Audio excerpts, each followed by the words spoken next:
Mas la hora viene, y ahora es, cuando los verdaderos adoradores adorarán al Padre, en espíritu y en verdad, porque también el Padre tales adoradores busca que le adoren.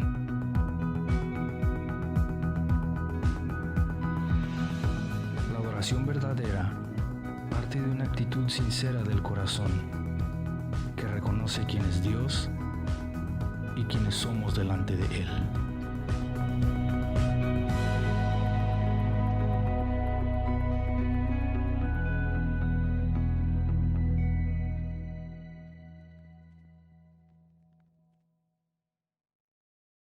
Gracias, buenos días.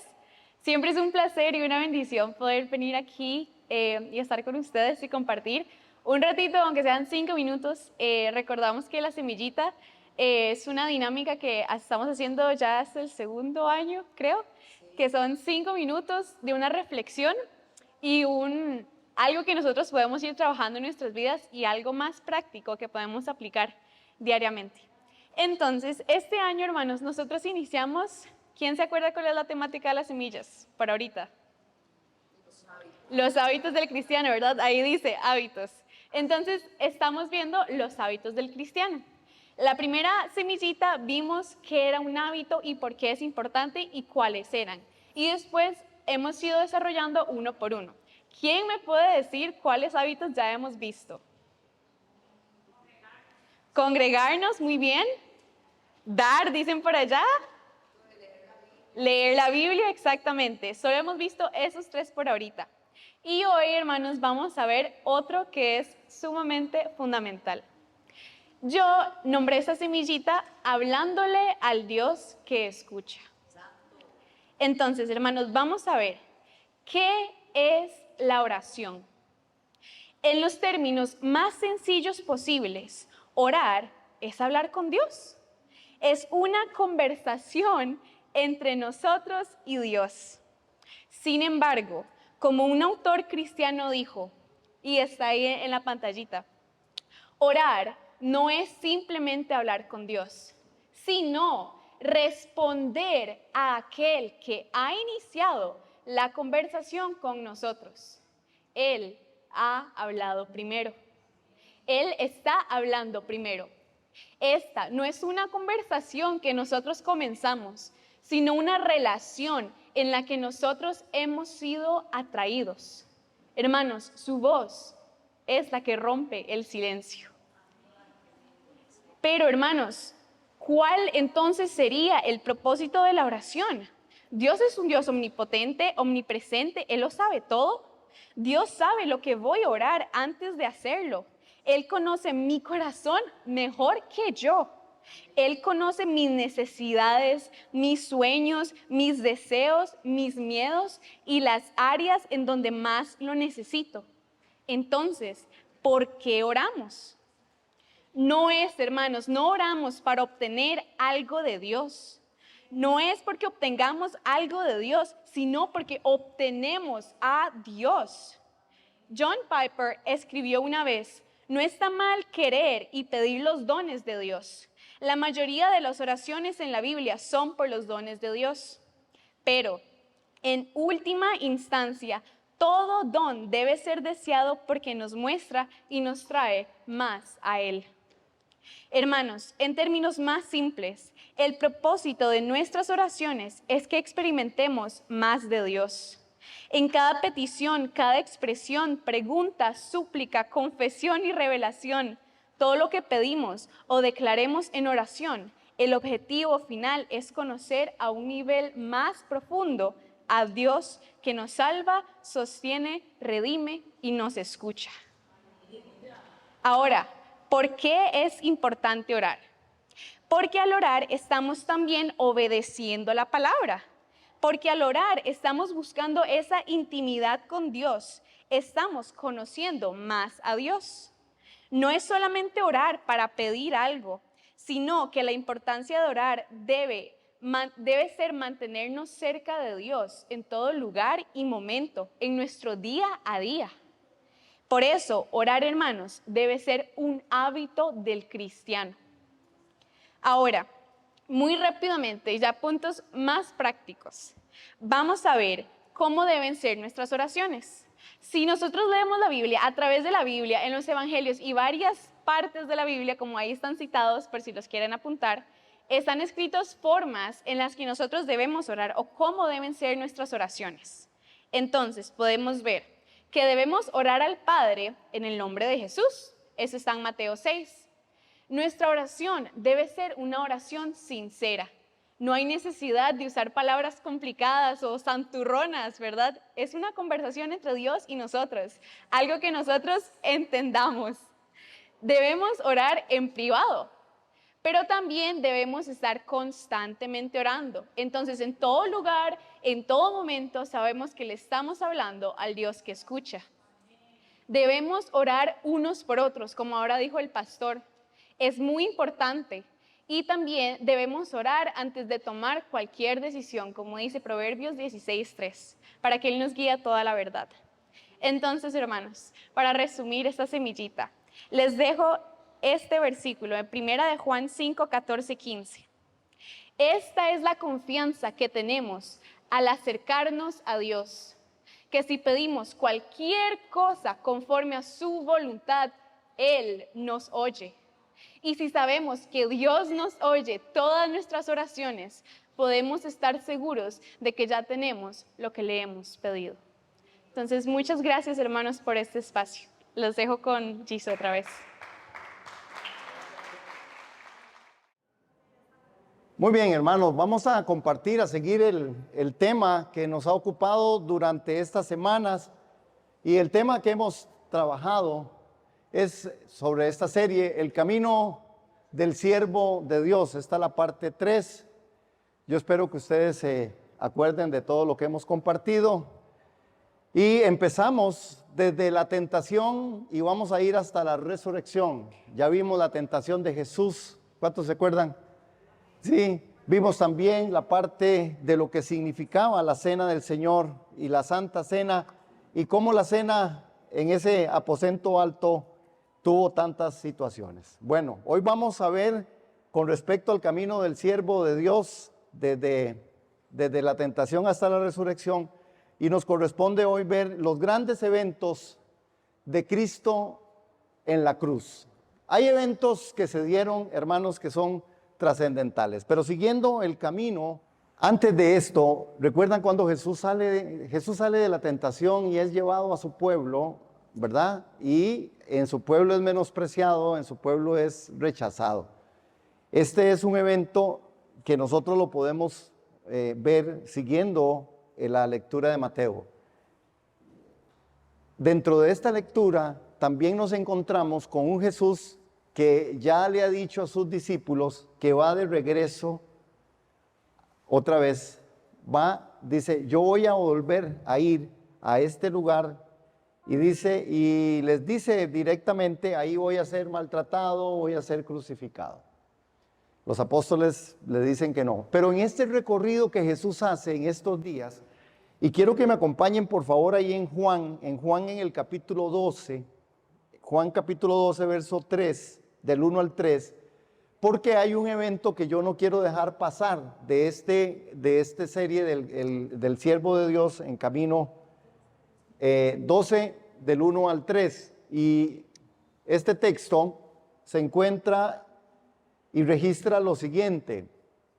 Recuerden que Jesús va a ir ya camino a donde sería arrestado, donde va a sufrir algunas situaciones.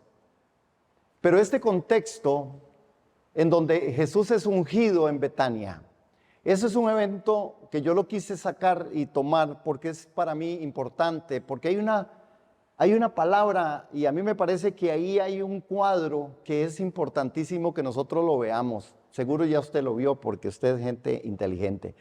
Pero dice en Juan capítulo 12, verso del 1 al 3, dice, 6 días antes de la Pascua vino Jesús a Betania, donde estaba Lázaro, el que había estado muerto y a quien había resucitado de los muertos. Y le hicieron allí una cena. Marta servía y Lázaro era uno de los que estaban sentados a la mesa con él. Entonces María, tomó una libra de perfume de nardo puro, de mucho precio, y ungió los pies de Jesús y los enjugó con sus cabellos, y la casa se llenó del olor del perfume. Este es un escenario interesantísimo, cómo Jesús está ahí en una cena y hay 3 hermanos y Jesús.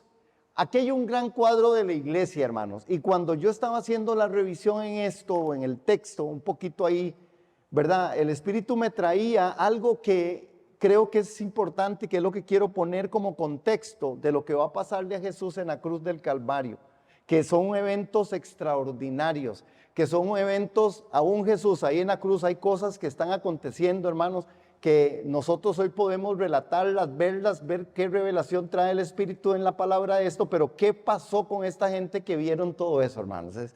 Debe ser increíble lo que ahí aconteció, que más adelante vamos a verlo.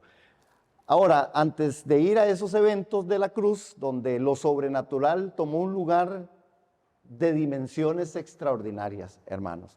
Jesús desde la cruz, en su momento más angustiante, hermanos, en su momento de más dolor, aún desde ahí se manifiesta la soberanía de Dios a través de Cristo. Y lo que está pasando Jesús ahí y los eventos que están ocurriendo, hermanos, son los que testifican quién era realmente el que estaba en la cruz del Calvario. Amén. Ahora, mientras los líderes religiosos de Jerusalén, ¿verdad?, se preparaban su complot para matar a Jesús, según Juan capítulo 11, versos 53 al 57, ahí en Betania habían esos 3 hermanos. Y estos 3 hermanos, esta cena es un gran cuadro. Y recordamos que nosotros como iglesia, siempre Dios en Cristo Jesús y siempre las Escrituras nos enseñan a nosotros cómo modelar la parte de la asamblea de Dios, cómo modelar la iglesia. Y la iglesia es modelada a través de la palabra, y Jesús en esta oportunidad, en esta cena, se da algo extraordinario. Y vamos a verlo, porque creo que esto reviste de muchísima importancia este evento. Aquí está el gran cuadro, y el gran cuadro es que en la cena está Jesús, un Jesús presente en esa cena. Jesús está ahí, es el invitado. Había sido invitado por estas otras 3 personas, Lázaro, que había sido resucitado. Vean el cuadro, hermano y hermana. La resurrección de Lázaro, presente en esa cena, también aplica en nuestra, y pudiéramos traerlo nosotros a nuestra aplicación.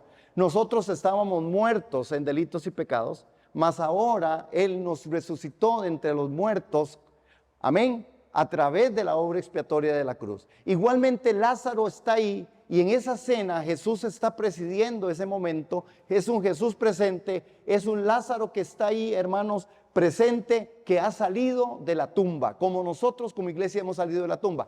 Pero el relato en el cuadro no se queda ahí, porque está Marta, hermanos, y Marta es una expresión de servicio. Recuerdan que Marta, realmente esta era el tema con Marta, afanada y turbada, ¿verdad?, con tantas cosas, pero Marta tiene esta forma de poder servir. Y está también María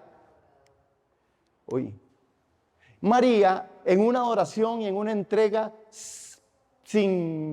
bueno, hermanos, de una manera que si pudiéramos sentarnos y estudiar a María en esa forma de adoración, nosotros aprenderíamos mucho. Veamos este cuadro, hermanos. ¿Por qué es importante ver el cuadro? Y yo quería traerlo, hermanos, porque realmente cuando vemos nosotros este cuadro, el Señor nos está diciendo a nosotros a través de la palabra que nosotros como iglesia necesitamos tomar en cuenta esto, hermanos. Jesús debe ser presente en la iglesia. Jesús debe ser manifiesto en la iglesia. Jesús debe estar ahí, siempre debe de estar. Jesús, tenemos que asegurarnos que la presencia del Señor, que la presencia del Espíritu Santo, que la presencia de Jesús sea una realidad en la iglesia, para que la iglesia sea realmente iglesia, hermano. Amén.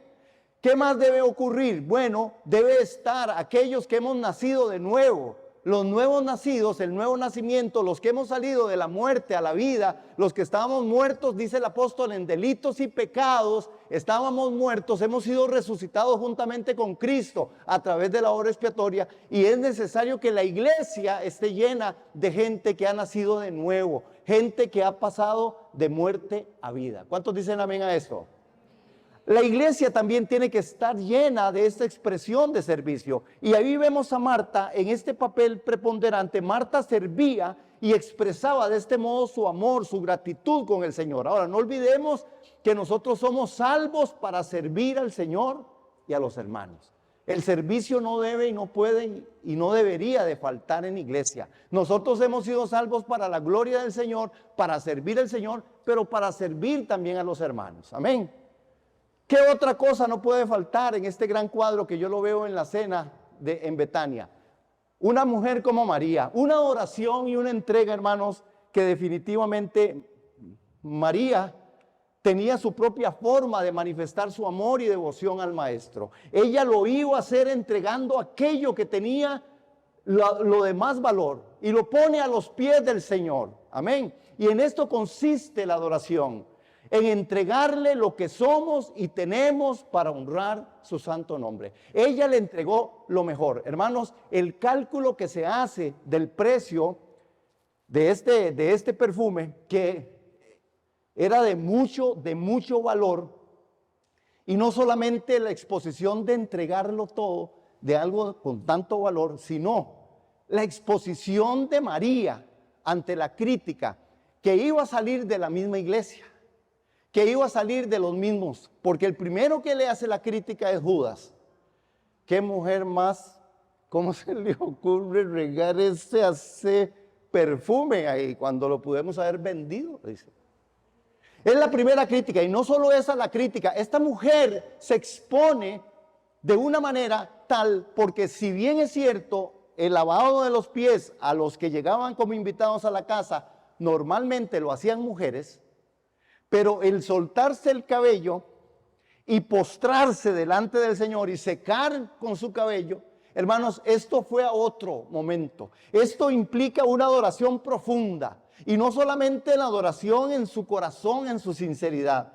Entonces, vean qué tremendo, porque ella no consideró las posibles reacciones de los demás. Por eso no le importó desatar su cabello, algo fuera de lo común para ungir los pies del Señor. Tal vez algunos pensaron que era una actitud inapropiada, extravagante y exagerada, pero muchas veces el amor por el Señor puede llevarnos a hacer lo que el mundo le parece que son locura y que son excentricidades. ¿Cuántos dicen amén a eso? Supuesto, Carlos y Anita pudieran estar aquí. Vea, tranquilos, vea qué bonitos. Pero se les ocurrió, ¿verdad? Y se tuvieron que esconder y tuvieron que, ¿verdad? Aló. Gracias, hermanos, por ser sensibles a la obra de Cristo, por poder ser obedientes a Dios. Amén. Dios les bendiga y les prospere en todos sus caminos y ministerios. Hermanos, esto es la locura para el mundo. Que usted se exponga a adorar a Dios en espíritu y en verdad. Que usted y yo nos expongamos a dar más de lo que nosotros podemos muchas veces dar. Hermanos, este perfume tenía efectivamente un valor, pero elevadísimo. Y por eso la crítica aparece, ¿verdad? Y las críticas le llegaron como más adelante. Vemos Judas, por ejemplo, uno de los apóstoles, quien puso objeciones a lo que María estaba haciendo. Le parecía que se podía haber dado un mejor uso a ese costo del perfume. Hermano, solo imagínese el corazón de alguien que piensa que lo que usted invierte en el reino, lo que usted da en las misiones, lo que usted da en la iglesia, lo que usted da como su diezmo, como su ofrenda, hermano, que a usted alguien, y normalmente el mundo está sobre esa cuestión. Qué tonto, ¿cómo le dar a ese pastor? Vea qué guapo anda el pastor. Digan que sí. No, hermanos. Y entonces, ay, gracias, cualquier cosa esa es mi mamá, digamos. Pero al final, ¿cuánta gente nos cuestiona? ¿Por qué tonto? Mejor ese diezmo que usted dio, Eduardo Mori, no, mejor se hubieran ido para la playa. Gracias, ahí lo recibimos.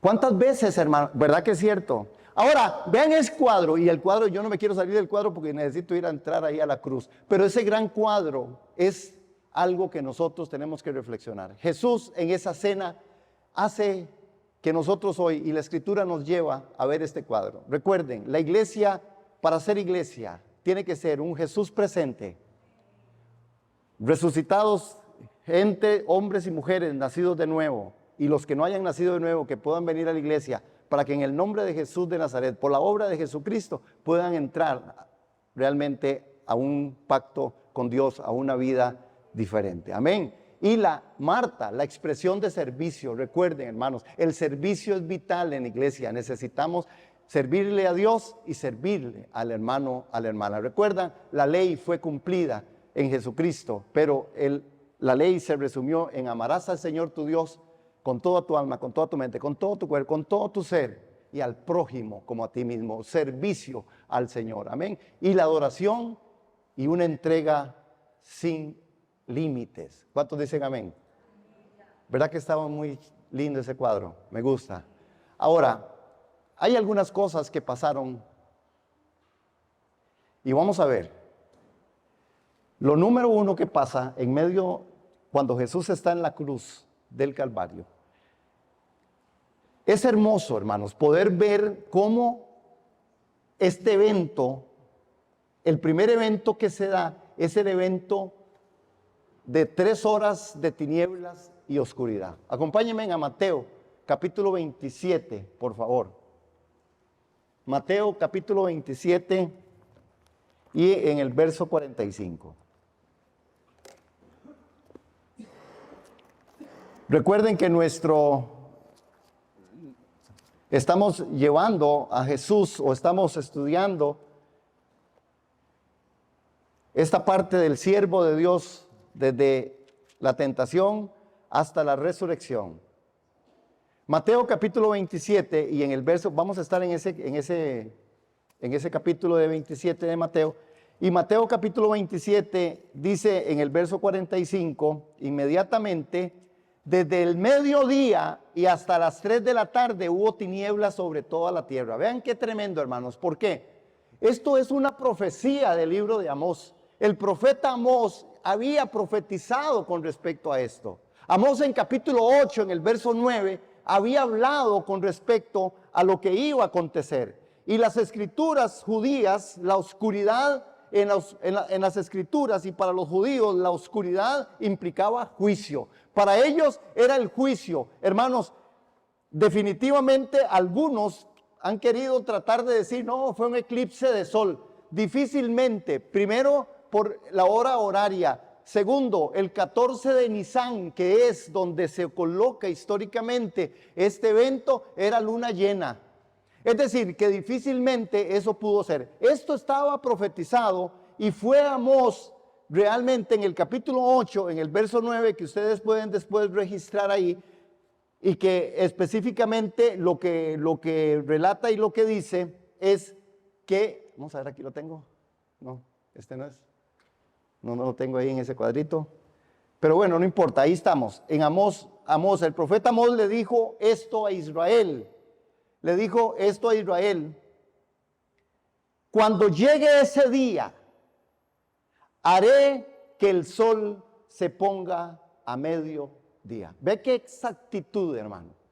Cuando llegue ese día, dice Amós, el profeta Amós, en el contexto está hablándole al pueblo de Israel con respecto a una situación que estaban viviendo. Pero el Señor sale y le dice al profeta Amós, dígales a este pueblo que cuando llegue ese día, que cuando llegue ese momento, que cuando esto va a ocurrir, de hecho va a pasar lo siguiente.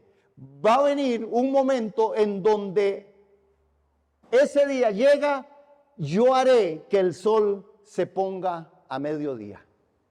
Es interesante, hermanos, porque Jesús ahí en la cruz empieza a darse un cumplimiento, por supuesto profético, por supuesto que Isaías había profetizado, por supuesto que hay tantas cosas que están pasando ahí y que el pueblo no lo estaba viendo. Estaban tan cerca de la cruz, pero tan lejos de Jesús. Estaban tan cerca, hermanos. El evento era extraordinario. Era como estar viendo una película en vivo. Nosotros hoy tenemos el relato, tenemos el Espíritu Santo, tenemos la palabra y nosotros necesitamos abrazar y apreciar esto. Por eso creo que es importante lo que estamos haciendo en medio de este tiempo que hemos estado trabajando estos domingos en esto. ¿Por qué? Porque yo sí creo, hermanos, que tenemos que ser conscientes de lo que realmente fue el evento y de lo que está pasando. Y que como iglesia entendamos que somos una iglesia que necesitamos encuadrar en el texto sagrado. Porque si ellos no lo vieron, si ellos no lo lograron ver, nosotros hoy sí tenemos que abrir nuestros ojos y que sea revelado, como orábamos en este ayuno que tuvimos esta semana, que las escrituras sean reveladas. Porque si no hay revelación de la escritura, usted solamente tiene conocimiento y el conocimiento te mata. El conocimiento te va a matar porque trae vanidad. Pero la revelación es quitar el velo, entender que la palabra está ahí, que Dios se revela, y entonces hay una forma en la que integralmente en mi corazón, en mi espíritu, en mi vida, tomo decisiones de obediencia, decisiones de fe. Amén. Ahora, vemos esto, hermanos, y durante los días en que esto pasó, vemos el segundo momento, el segundo evento glorioso. Y este segundo evento glorioso es algo, hermanos, el velo se rasgó en dos. Mateo 27, 51. Vamos ahí. Mateo capítulo 27, verso 51. Dice, en ese momento el velo del templo se rasgó en dos, de arriba a abajo. La tierra tembló y las rocas se partieron. Vean qué tremendo, hermano. Porque el velo es rasgado y se rasgó en dos. Esto también tiene que ver con un evento que ya estaba también profetizado. Y realmente esto trae la enseñanza al pueblo, porque recuerdan cómo estaba constituido, ¿verdad? Ustedes se acuerdan que el velo, ese velo era pesadísimo, hermanos. Ese velo, la posibilidad de que un ser humano lo partiera era casi imposible. Inclusive hace el relato y Mateo no escatima en poner una característica muy particular en donde dice el velo del templo se rasgó en dos, de arriba hasta abajo. Es decir, que lo natural es, si alguien quiere romper algo, lo empieza a romper de abajo hacia arriba. Bueno, esto ya tiene un evento de por sí y tiene una enseñanza, hermanos. Jesucristo, el gran sumo sacerdote, había pasado a través del velo de la muerte. Cuando Jesús muere, el velo es rasgado. Recuerden que el velo tapaba del lugar santo al lugar santísimo. Recuerden que el velo era lo que no dejaba pasar. Es más, solo el sumo sacerdote, que entraba una vez al año, podía ingresar hasta ahí. Sin embargo, el velo es partido en dos, milagrosamente, hermanos. Una cortina que era extraordinariamente, hermanos, era gruesa, de 18 metros de altura. Por eso difícil para un hombre, y de 10 centímetros de espesor, según el historiador que hace esta reseña. Y dice que aún a 2 caballos atados a cada uno de su extremo, le era imposible rasgarlo. Estaba compuesto por 72 cuadros cosidos y era tan pesada que se necesitaban 300 hombres para levantarla. Según el historiador también, Augusto Flavio Josefo, era de color azul predominante y muy decorativo de todo tipo de imágenes. El velo se rasgó en dos cuando Cristo murió en la cruz. Marcos también lo relata, Lucas lo relata y Mateo habla de arriba a abajo. Marcos igual en 15:38. Ahora, demostrando esto que los hombres no lo hicieron porque era muy pesado. Hermanos, este evento, Jesús está en la cruz, Jesús muere y aquí tenemos la gran enseñanza. Jesucristo, el gran sumo sacerdote, había traspasado a través del velo de la muerte y había sido profetizado también en otro momento. El velo rasgado en estos dos simboliza ese Cristo que hizo posible que todos los creyentes entraran directamente a la presencia del lugar. Jesús ya lo había dicho, la Biblia lo realiza y lo dice. Ahora ya no hay. Dice, todos tenemos, en el libro de los Hebreos, en la carta de los Hebreos, tenemos acceso al mismo trono de la gracia. ¿Por qué? Porque la obra de Jesucristo partió el velo, rasgó el velo y ahora ya no hay, hermanos, que nos estorbe. Hoy tenemos acceso al mismo trono de la gracia y usted tiene que decirle, gracias Señor, porque esto es comunión, esto es oración, esta es la oración que no es estorbada, esta es la oración que puede llegar delante de tu presencia. ¿Cuántos decimos amén a esto? El tercer punto que pasa ahí en la cruz del Calvario, que es algo extraordinario, es un evento extraordinario, es que la tierra tembló. Pero es que ese temblor no es un temblor que eventualmente nosotros podemos decir, mira, es que tembló. No, ese temblor, y veamos ahí en 27:51, que es donde ya leímos del velo, pero que en el punto B dice, la tierra tembló. Y cuando habla de este evento, de la tierra tembló, hermanos, ese es un terremoto que demuestra la importancia de ese momento único en la historia, al romper las barreras divinas que una vez existieron para todos nosotros, abriéndonos una vía directa con Dios. Amén. La conquista del velo destrozado en la mano muerta de la religión, porque la religión vivía sobre eso. Era solo un hombre el que podía entrar. Los demás se quedan afuera. Era el privilegio de uno, no era el privilegio de todos. Pero vino Dios desde la cruz, a través de Cristo Jesús. Ese velo se rompe, la tierra tiembla, hermanos. Pero ese temblor fue un temblor, hermanos, que realmente hizo cosas muy, muy, muy tremendas. Inclusive fue un terrible y grande terremoto. Véanlo ahí en 27:54. Vean 20:54, es lo que Mateo relata. Al ver el terremoto y las cosas que habían sucedido, el centurión que estaba con él custodiando a Jesús se llenaron de miedo y dijeron, en verdad, este era el Hijo de Dios. ¡Aleluya! Hermanos, era un terremoto, era un temblor, era algo muy, muy fuerte lo que estaba aconteciendo. Esto estaba pasando en ese momento donde el Rey de Reyes, el Señor de Señores, sin que sus pies tocaran la tierra estaba temblando. Amén. Se manifestaba ese terremoto en tierra, hermanos. Y realmente cuando Dios, allá en Jeremías, en el libro de Éxodo, notamos cómo Dios siempre en su manifestación, siempre hay una sacudida.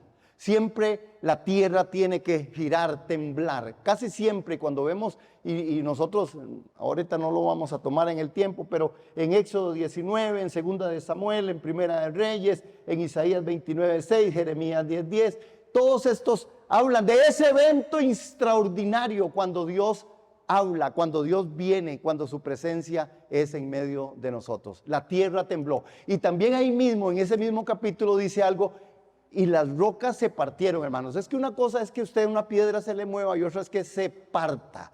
Esta roca, 27:51, que es donde estamos, dice que las rocas se partieron, hermanos. La parte más firme, sólida y dura de la tierra son las piedras. Esa es la parte más sólida y más dura de la tierra, las piedras. Y las piedras o las rocas, ¿verdad? Sintió también los efectos de la muerte de Cristo en un solo instante, hermanos. Estaba clamando y proclamando la gloria del que moría. De hecho, Cristo es la roca inconmovible y fue la única roca en el evento que quedó firme, que quedó parada. Hermanos, el fenómeno, este hombre historiador tiene un relato y él tiene unas estadísticas con respecto a esto que históricamente él tomó. Hermanos, es que el fenómeno, nosotros, dice él, no podemos dimensionarlo. No podemos dimensionarlo porque lo que estaba pasando ahí, que se oscureciera a esa hora, hermanos, que los gallos cantaran, que las cosas se pusieran oscuras, hermanos, es que dice que la oscuridad era tal que no se podían ni ver. Hermanos, es que ese temblor fue un temblor que abrió sepulcros, que las rocas se partieron. Esto era algo extraordinario, porque el Rey de Reyes, el Señor de los Señores, el Cristo de la Gloria, la roca inconmovible, estaba ahí muriendo en ese momento, hermanos. Y esto, el registro era del cielo, de la tierra y de lo que había debajo de la tierra. Este fue un evento, hermanos, que dejó a muchos de ellos, lamentablemente uno dice, otra vez, la iglesia en ese momento, escribas y fariseos, estuvieron tan cerca de la cruz, pero tan lejos de Jesús. Que a nosotros no nos acontezca, hermanos, que nosotros en este siglo que tenemos tantas cosas para estar tan cerca de Dios, por lo que hay en literatura, en formas, en medios, en oportunidad, que nosotros, hermanos, no nos descuidemos, porque hoy sí podemos estar muy cerca del Rey de Reyes y Señor de los Señores. Amén. En lo número 5 dice que se abrieron los sepulcros. Y Mateo capítulo 27 y el verso 52 dice que los sepulcros se abrieron y muchos cuerpos de santos que habían muerto volvieron a vivir. Hermanos, note, se abrieron los sepulcros por la fuerza del mismo terremoto que hendió las rocas o piedras, ahora también abrió los sepulcros o tumbas, lo destruyó, lo resquebrajó, hermanos. Y aquí es donde nosotros vemos, y la escritura en 1 Corintios 15:23 dice que la primicia de la resurrección es Cristo. Y esto lo digo porque en el evento, en la narración específica, pudiéramos confundirnos, y yo no quiero que seamos llamados a confusión con respecto a esto, porque el que resucitó de entre los muertos como la primicia es Cristo, ¿verdad? Hay una discusión entre los que estudian estas cosas, ¿verdad? Con respecto entonces, ¿cómo fue? Esos muertos se levantaron y después, hasta después de Cristo fue que aparecieron, ¿verdad? Pero yo quiero darles una secuencia de cómo dentro de la narración, dentro de la escritura y viendo otros textos, cómo es que la secuencia es en medio de esto. Primero Jesús muere y las tumbas de los santos se abren. Esa sería la parte de la secuencia. Cuando Jesús muere es cuando los sepulcros realmente se abren. Ahora, la tumba de Jesús se abre y Jesús es levantado. Cuando Jesús es levantado, los santos se levantan.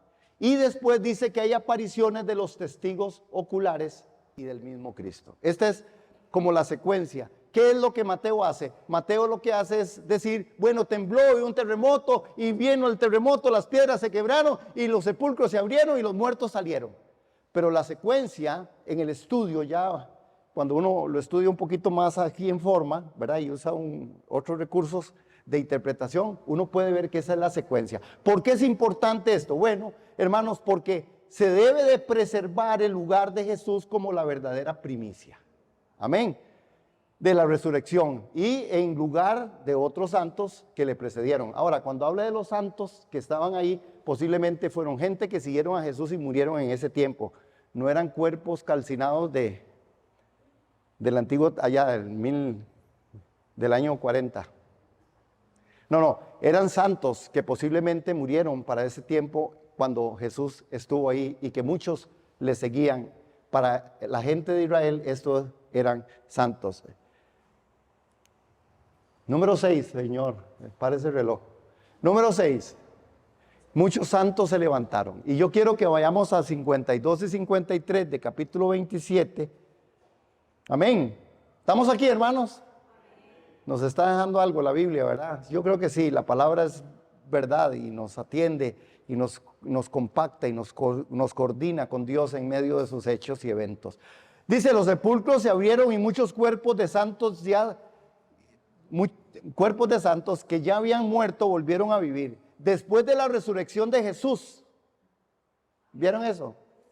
Estos salieron de sus sepulcros y fueron a la santa ciudad donde se aparecieron a muchos. ¿Por qué yo hice la explicación antes? Porque alguna gente decía, bueno, entonces ¿qué? Salieron de los sepulcros y se quedaron ahí, así como impávidos.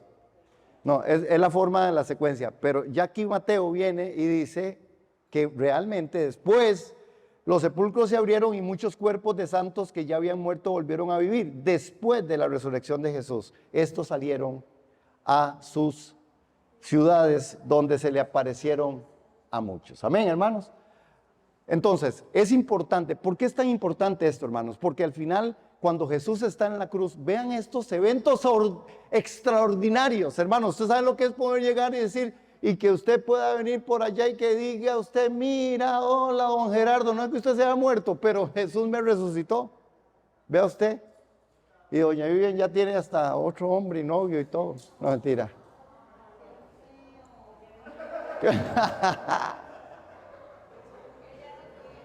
Estuvo feo el ejemplo. Bueno, ¿a quién ponemos? Bueno, a Juan José. No, mentira. No pongamos a más nadie. Usted sabe, es que Juan José que diga, Alcira, aquí estoy otra vez. Señor, pero usted, Señor, no. Amén, hermanos. Bendito el nombre del Señor. Pero es cierto, hermanos.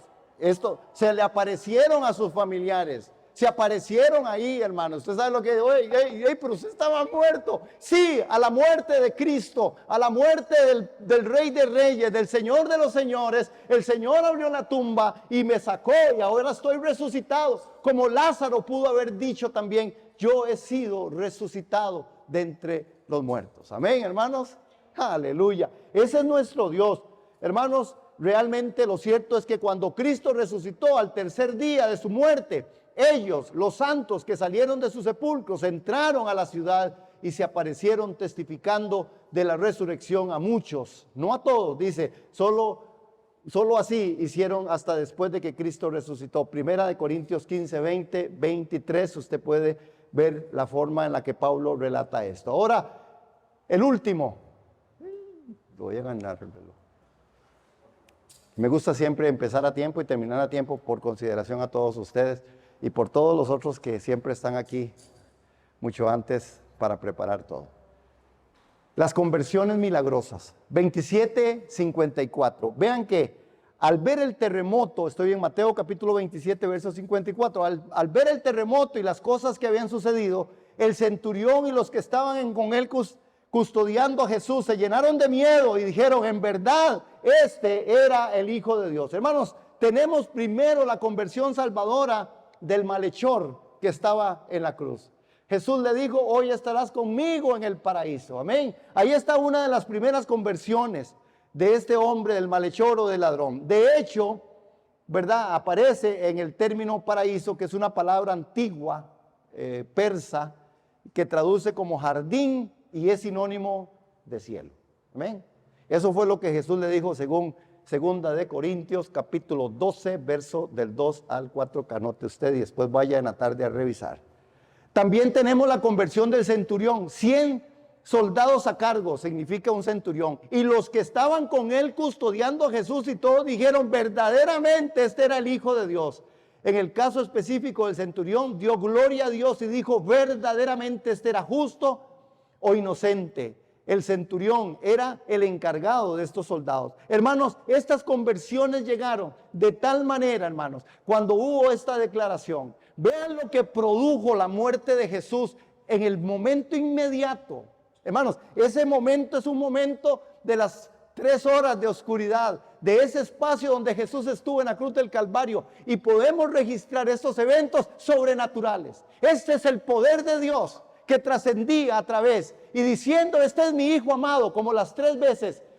Dios habló de Jesús en 3 oportunidades, al principio de su ministerio, a la mitad de su ministerio y al final de su ministerio. Y siempre las 3 voces de Dios que habló, dijo, este es mi Hijo amado en el cual yo me complazco. Este es mi Hijo amado, ustedes deben de escucharlo. Este es mi Hijo amado. Sin embargo, el pueblo que escuchó la voz, decían, ay, creo que es un trueno, dijeron los incrédulos. No, ese es un trueno, no, fue como un relámpago. Esto dijeron los malos intérpretes. Pero los que realmente, el que sabía qué era lo que había acontecido fue nuestro Jesús. Y les dijo, no, esa voz no viene por causa mía, viene por causa de todos ustedes. Para que ustedes sepan quién soy yo. Nuestro Jesús fue levantado en victoria. Y ahí aún en su muerte, en su momento más doloroso, en su forma en la que realmente estaba padeciendo todo el dolor por nuestros pecados, los eventos de Dios fueron transformando y fueron transformadores, no solamente de esa gente que estaba ahí, sino de la historia hasta el día de hoy. Ese es el camino del siervo de Dios. Ese es el camino del siervo de Dios hasta ahí, hasta la cruz. Por supuesto, en adelante vamos a ver la entrada del domingo de Ramos, ¿verdad, sierva? Vamos a ver la otra también, cómo fue que Jesús estuvo ahí, hermanos, cómo esos juicios que se dieron ahí. Concluimos, hermanos. Nuestro Señor, aún en la cruz, manifestó su gloria. ¿Cuántos queremos leer eso? Al contar 3, 1, 2, 3. Nuestro Señor, aún en la cruz, manifestó su gloria. Hermanos, es hermoso ver la Biblia. Es hermoso ver cómo lo que aconteció en Calvario, cómo lo que aconteció en el momento más trágico del Rey de Reyes y Señor de Señores, hizo y produjo eventos gloriosos y grandiosos. Amén.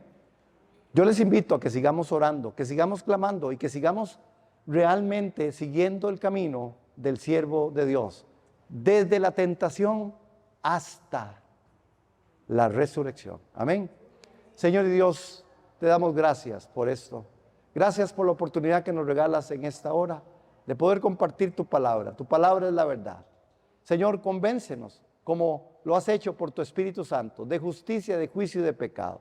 En el nombre de Jesús, que nosotros en esta mañana, al estar aquí escuchando tu voz, tu palabra, podamos, Señor, entender qué Dios tan grande tenemos, qué poderoso es nuestro Dios. Señales, prodigios y milagros en los momentos más difíciles, en los momentos más oscuros, y aún ahí la manifestación gloriosa, Señor, es una forma presente. Señor, siga enseñándonos por tu Espíritu y por tu palabra a ser una iglesia que tiene un Cristo presente, a un Cristo verdadero, un Cristo genuino, un Cristo real.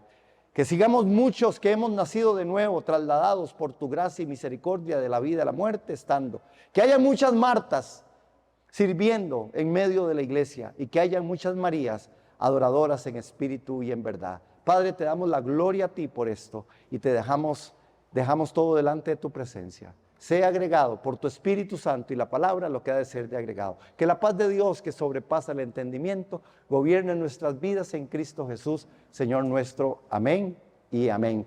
Amén, hermanos. Démosle un aplauso al Cordero. Él lo merece. Él es el Cordero de Dios que quita el pecado del mundo. Aleluya.